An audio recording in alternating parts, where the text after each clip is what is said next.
पे झंडू बाम लगाइए, अपने करोड़ों रुपए बचाइए, साथ में आप बीमारियों से भी दूर रहेंगे। तो आपको लेनी है अगरबत्ती जो भगवान जी की यूज करते हैं, और मक्खी मच्छर वाली अगरबत्ती नहीं लेनी। उसके बाद आपको बाम लेना है, जो भी आपके घर पे अवेलेबल है, चाहे बाम हो विक्स हो, वो ले लेना है। और इस अगरबत्ती पे पूरे पे आपको कोटिंग कर देनी है अच्छे से। बस ऐसे करने के बाद कई बार क्या होता है, बच्चों को जुकाम हो जाता है बहुत ज्यादा, तो वो दवाई नहीं लेते, चिड़चिड़े हो जाते हैं। तो इस पे लगा के आप रूम में बंद करके इसको लगाएंगे ना, तो इसकी खुशबू से उनको कोल्ड कफ जुकाम खांसी सब सही हो जाएगा। അഗർബത്തിയുടെ മേലെ ബാം വരട്ടി കത്തിച്ചു കഴിഞ്ഞാൽ നമ്മുടെ ജലദോഷം പനിയും മാറും.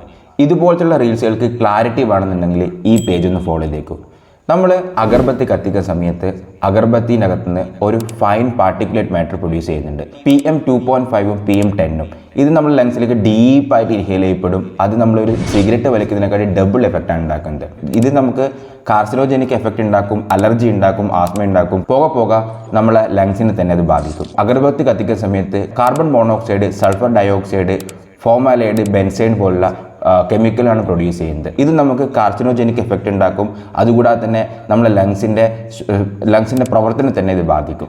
വെറും അഗർബത്തി കത്തിക്കുമ്പോൾ ഇത്രയധികം പ്രശ്നങ്ങളുണ്ട്. അതിന് കൂടെ നമ്മൾ ബാം വരട്ടി കത്തിച്ചാൽ എന്താ സംഭവിക്കുന്നത്? ബാമിനകത്ത് മെന്തോളുണ്ട്, കാംഫർ ഉണ്ട്, വേദന കുറക്കാനുള്ള മരുന്നുകളും ഇതിൻ്റെ അകത്തുണ്ട്. ഇവ രണ്ടും കൂടി ചേരുന്ന സമയത്ത് ഒരു ടോക്സിൻ ഗ്യാസാണ് ഉണ്ടാകുന്നത്.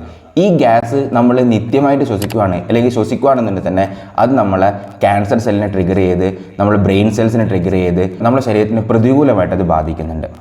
പോകെ നമുക്കിത് ആസ്മ ഉണ്ടാകും, അലർജി ഉണ്ടാകും, COPD ഉണ്ടാകും. അങ്ങനെ നിരവധി രോഗങ്ങൾക്ക് ഇത് കാരണമാകുന്നുണ്ട് ഈ ടോക്സിനായിട്ടുള്ള ഗ്യാസ്. പിന്നെ എങ്ങനെയാണ് ഇത് ജലദോഷം പനിയും ഒക്കെ കുറക്കുന്നത്? ജലദോഷം പനി ഇവിടെ കുറക്കുകയല്ല, ജലദോഷം പനി കുറഞ്ഞ് നമ്മളെ തോന്നിപ്പിക്കുകയാണ് ചെയ്യുന്നത്. നമ്മൾ ബാമിനകത്തുള്ള മെന്തോൾ അല്ലെ ക്യാംഫർ അത് നമ്മളെ കോൾഡ് റിസപ്റ്ററെ ട്രിഗർ ചെയ്തിട്ട് നമ്മളെ ബ്രെയിനെ സ്റ്റിമുലേറ്റ് ചെയ്യും. ബ്രെയിന് തെറ്റിദ്ധരിക്കപ്പെടുകയാണ് നമ്മളെ നാസൽ കൺജക്ഷൻ മാറി എന്നുള്ള രീതിയിൽ. ഒരു തണുത്ത ഫീല് വരുമ്പോൾ നാസൽ കൺജക്ഷൻ മാറി എന്ന് ഫീല് തോന്നിയിട്ട് ജലദോഷം മാറി എന്ന് നമുക്ക് ഫീൽ ചെയ്യുന്നതാണ്.